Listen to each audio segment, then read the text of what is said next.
Mr Speaker, my question is to the Treasurer.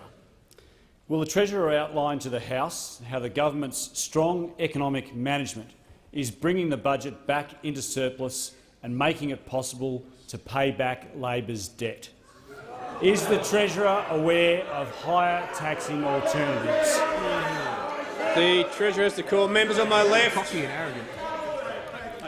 Mr Speaker, I Members thank on the my member left. for Fisher for his question, Treasurer has to call. and he knows on this side of the House we are presiding over a strong Australian economy, Mr Speaker.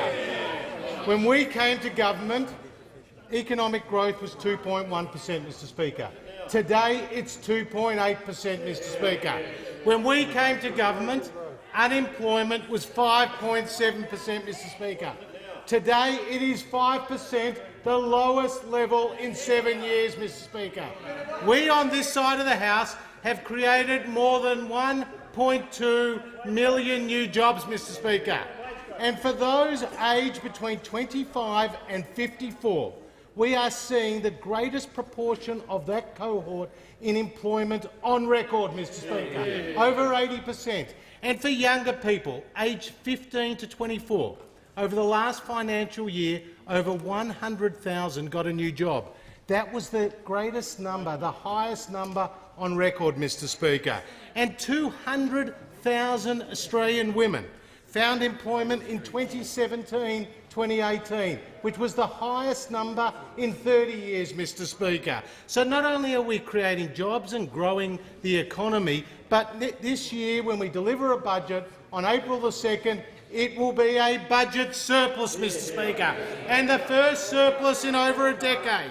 And the benefit of having a strong economy is that you can spend more money on hospitals, more money on schools, list more drugs on the PBS, a record spending $75 billion on infrastructure, including congestion-busting infrastructure, Mr Speaker. And when we deliver a surplus, and surpluses in the years ahead, we will be paying back Labor's debt, Mr Speaker, because the Labor Party left us $240 billion in accumulated deficits. And when the Labor Party was last in office, debt was growing by a remarkable 30% plus a year, Mr Speaker. That was the Labor Party's record. And now what is the risk?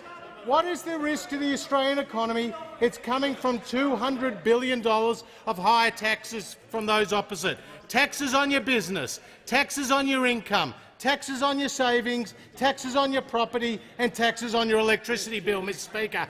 And the hitting of 900,000 plus retirees and people planning for retirement and 200,000 self-managed super funds.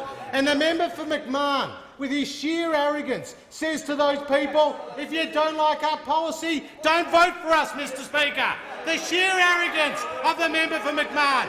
And the Leader of the Opposition was afraid to stand up for him, afraid to defend the member for McMahon. How long will it be before he abandons him and his disastrous retiree tax?